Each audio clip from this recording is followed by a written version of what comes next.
Hi, this is Kelly from The Truth in Story, and today I have a special treat for you. Well, it's a special treat for me, but I think that you will enjoy it as well, because this is a little bit of a different kind of deck that I'm quite excited to show you, and that I just got in the mail today.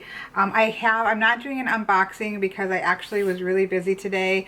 And I had to go meet my daughter and my niece. We went and saw a movie, and then I was hoping this would come in the mail, and I swung by the house before I had to go to a niece's birthday party, and it was here, and I did open it up. I'm not gonna lie, I didn't have time to do an unboxing first. I have to say that I was a little hesitant about this deck, not because I thought it was going to be anything but gorgeous, because I knew it was going to be gorgeous, but it's a style of art that I am not generally fond of, and of course cars are going to be crazy. It's a style of art that I'm generally not fond of, and so I generally, if I know a deck is this type of artwork, I just don't buy it because I know myself. But this deck was so intriguing to me that I decided I was going to see if I could sort of get beyond that for this particular deck. And so I just couldn't wait to pull them out and see what I thought about them. Like, was it going to just completely turn it off for me, or was I going to feel like, okay, I think I might be able to use this. So I did. So this is not an unboxing.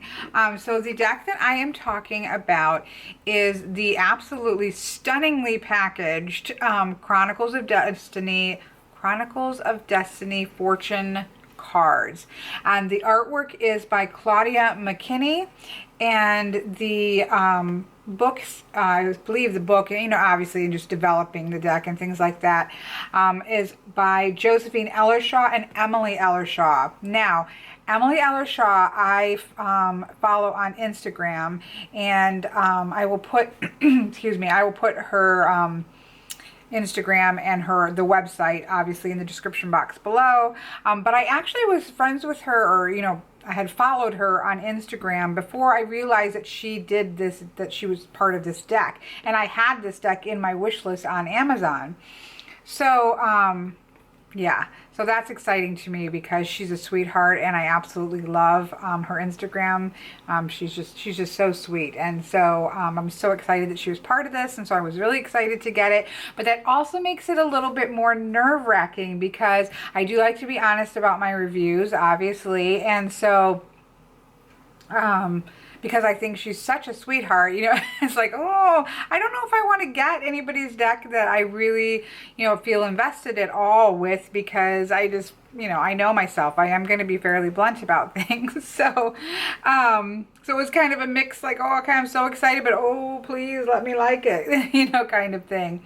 And I think I already said this, but the artwork is by Claudia McKinney. And I am going to be talking quite a bit about the artwork.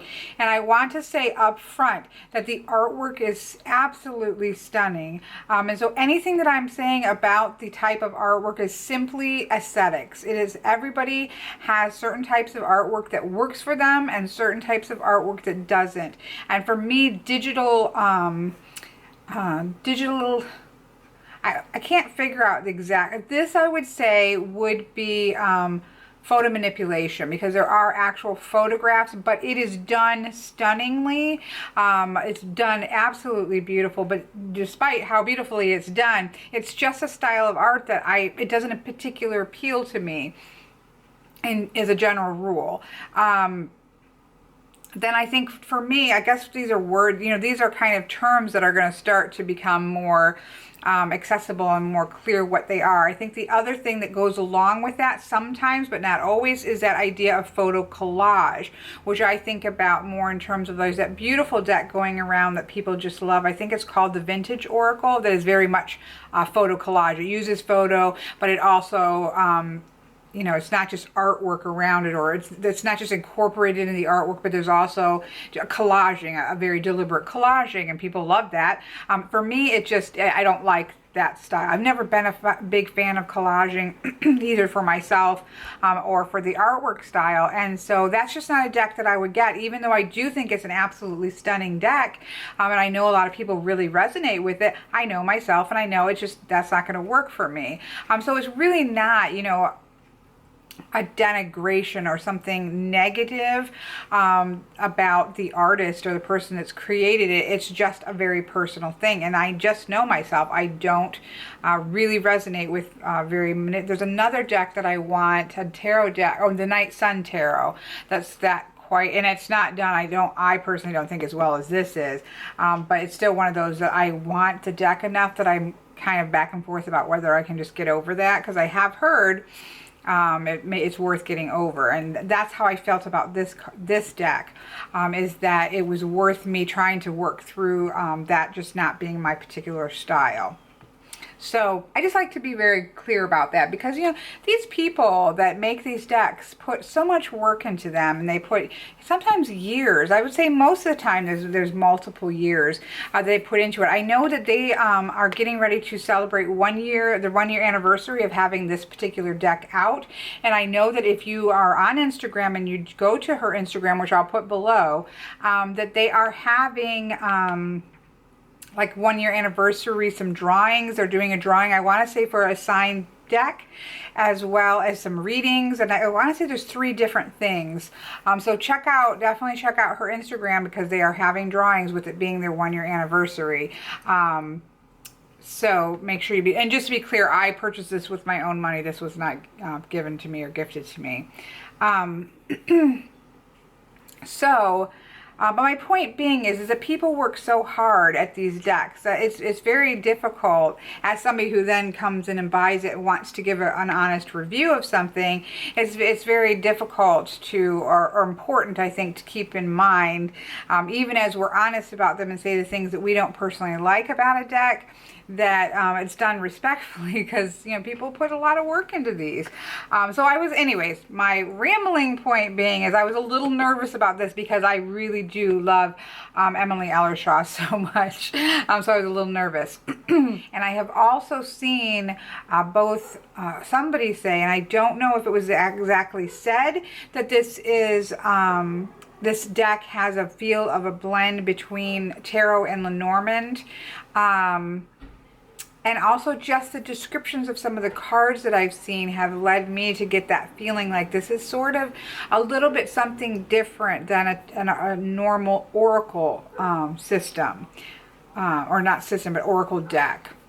Whereas something like tarot, which is an oracle card system, technically, there is a very specific system. It covers a wide range of things, of life experiences, both the lower, mundane kind of things in the suit cards, as well as the higher things that you're going to find in the major arcana. Lenormand cards, 36 cards, very specific system, meant to work together, meant to, even when you lay them all out, get a snapshot of all kind of the areas of life. And it's a very specific system that works together. The cards work in conjunction with each other and build off of each other and work off of each other. And so from what I understand, and from the little I've played around with this, this is similar to that. This is a 60 card deck, although 2 of the cards are a hero and a heroine, a 2. So if you want to, again, like a Lenormand sometimes comes with extra man and woman card, this comes with an extra hero and heroine card, so that you can either put them all in, I suppose, or you can put the ones that you like in, or if you have same-sex couples, the same sort of things like what you would do with a Lenormand card. So it's technically, I would say, a 58 card, with the possibility of it being a 60 card. But it follows a very specific path, because it follows a story. And I will switch over so you can see the cards very beautifully and clearly, as well as we can take a good look at the guidebook, because I think that's important. But this is a very specific system that follows sort of that journey of a story. And as you can see with the boxing, it is set up to look like a book, which course. Come on, how can I not? You know, we have the binding of the book. We have even the look of the pages here. I will say that everything about the boxing and the packaging is phenomenal. So we have even this little tab of ribbon here that you pull open, and the ribbon here, we have the, oops, I'm gonna dump my cards. We have the Ex Libris like on the side. It looks like a, you know, kind of book interior. The guidebook is absolutely beautiful. It looks like a green leather bound journal that's kind of got that wrap, that leather wrap here. And it's just beautiful. It's full color images, even the charting, like there's charts, a keyword chart in the back that's done. Just everything, it's top notch. It really is gorgeously done. The paper itself has that sort of aged look to it. You'll see more when I switch over. But everything about it feels just beautiful. The cards themselves are gold gilded. They did stick together quite a bit when I first got them out. I did give them a shuffle, so they're starting to kind of that gilding is starting to wear down so that it won't stick so much, but I can still feel it a little bit, but I know that just comes with use. But it just, here's the backings of them. Kind of gives me that Winter Queenie kind of feel, and she's over, I don't know if that's a bridge or a railroad tracks. I want to say it's a bridge. But the backs are beautiful. The sides are gilded. So the packaging is just stunning. I mean, it really is absolutely stunning. But what I was saying before I got sidetracked is that that's the difference that I feel about this deck versus other Oracle card systems. And again, it's not that there's anything wrong with like the Sacred Rebel, but it was something a little bit, this is more along the lines of, you know, a Lenormand deck, a tarot deck, a deck that has a very specific system in place, so that then when you do pull, like I feel like with this deck, I know so because I've looked at the back and I kind of played around with it a little bit when I got home, but you can pull, like I could pull a 5-card spread with this because the cards are all going to kind of work together. It's not that one affirmative message there. It's a system in place that has both the darker aspects of life and the positive aspects of life and all the kind of journey. It's all, you know, kind of that hero's journey, the storytelling process that is what life is. And so I feel like this is going to work much more like a tarot or a Lenormand reading versus what I would generally use an oracle for. So that's what really intrigued me about this particular deck. And they don't call it an oracle deck. It's just called fortune cards. It's not called an oracle deck. So let's just read the back of the book. It says from the back of the book, see, it just feels like a book. From ancient times, storytelling has an engaging method to impart ageless wisdom through underlying meanings and morals of treasured tales. Step into the magical enchanted emporium and through the guardian of books. Really? I mean, how can I not? And through the Guardian of Books, work with 60 beautiful destiny fortune cards to find adventure, immediate insight, and guidance as you interact with an original themed story. I mean, it just got me written all over it. Now, I will say this, that this typeface, which is gorgeous, is very difficult for me to read. And when I was reordering the deck back up, you know, because after I wanted to shuffle it in a little bit. So when I was reordering the deck, that same, this is a hero, this is the second heroine. I like the first hero and heroine. I had a little bit of a hard time with the numbers because it's in that same font, so I had a little bit of a hard time with the 50s and the 30s, but that's just a font thing, and probably I didn't have my glasses on when I should have. Um, so that's one thing I will say, but it's gorgeous. I mean, I can understand why they would use that particular font. But you can just see with that little bit why I would just not be able to resist this, even though it's not my typical art style. And I'm going to switch it over, but let me just say again that the book, so it has your big table of contents, your introduction, and then how to, I just want to read this first, how to use this set. And then it has, for each one, it has a color card, the moral of the story, which has your basic keywords and the core meaning. And then it has chapter 1, and you can go through, and if you can read this straight through as a story, which is a fantastic way to learn and really get, I haven't sat down and read it from cover to cover, but I plan on doing that tonight.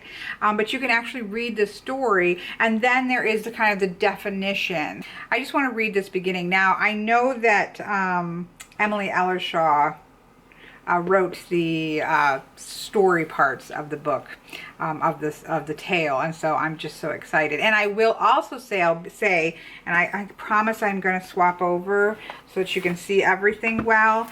I've heard this by other people. This is the first card, which is the Enchanted Emporium, and I personally find this girl to be quite creepy. Not the girl herself, because I'm sure this is a photo of a very beautiful young lady, but the way that it's been photoshopped, or not photoshopped, the way it's been digitally manipulated, there's not a sense of innocence about this girl to me. There is a sense of agelessness, like this is an old soul in a little kid's body, which has got that wonderful creepiness to it.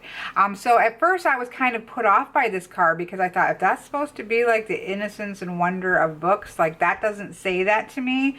But then I read the first page, which is why you need to read these things. So here is chapter 1, the Enchanted Emporium, which is for this particular card. On a certain street in, I guess I should put my glasses on so I can actually read. These aren't my reading glasses. I'm so sorry for my viewers in general. Just in general, you poor things. Okay, on a certain street in every town, quietly nestled between unsuspecting buildings and invisible to the undiscerning eye, the Enchanted Emporium waits. The shop senses a seeker and shimmers into life, glowing in anticipation for the journey to be taken, the knowledge and secrets to be learned. Golden lights flicker and dance within, enticing their curiosity to step inside and explore. A solemn child emerges from the rows of ancient books. Name, she inquires seriously. With the seeker's response, the charm she holds begins to sway. Silvery chimes from tiny bells ring out into the hushed silence. Oh, yes, we've been expecting you. Please follow me. Now, how awesome is that? Because, see, she's not supposed to be full of giddy wonder and light. She is supposed to be a solemn child that's coming out of the ancient books. And she's just seriously saying your name. She is like, you know, sort of the voice for the Emporium. This is just me. So Emily, just ignore me if you're watching this, because this is just me. This is, you know, there have been...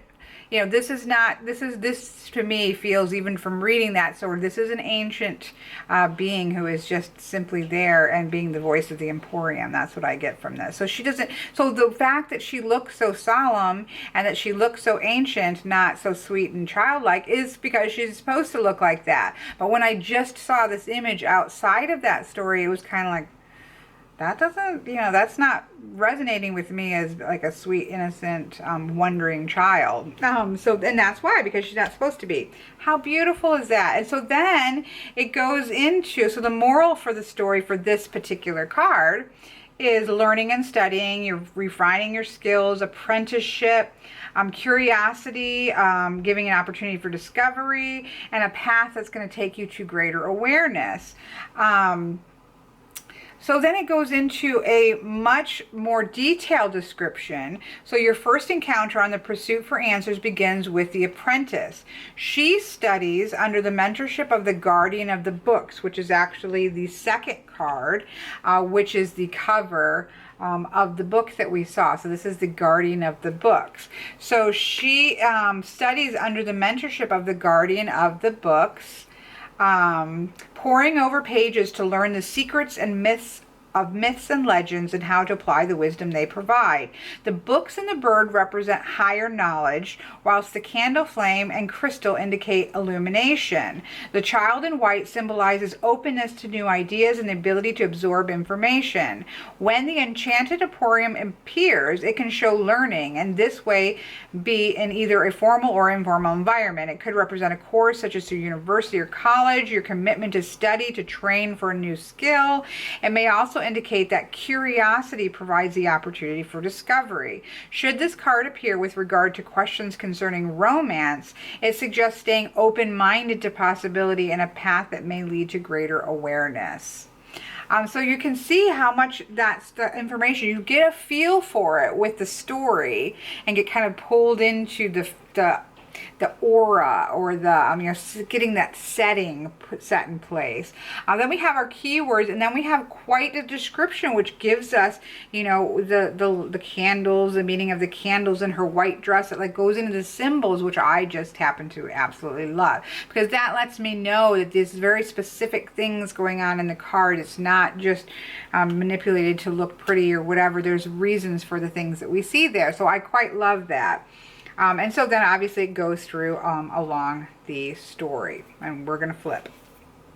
I just wanted to kind of point those out. So I'm very impressed with the guidebook, and I'm quite impressed with that because I have had to run through the images, and there are a couple of them that do press close to my factor, but for the most part, I think that they're stunning despite that. And again, this is personal opinion. There are people that absolutely love this style.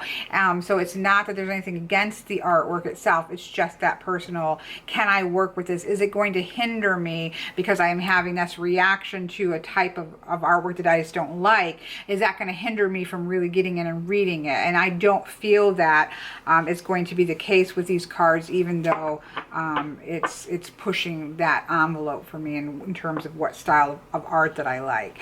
So let's go ahead and switch, because these cards, are really meant to be seen very well.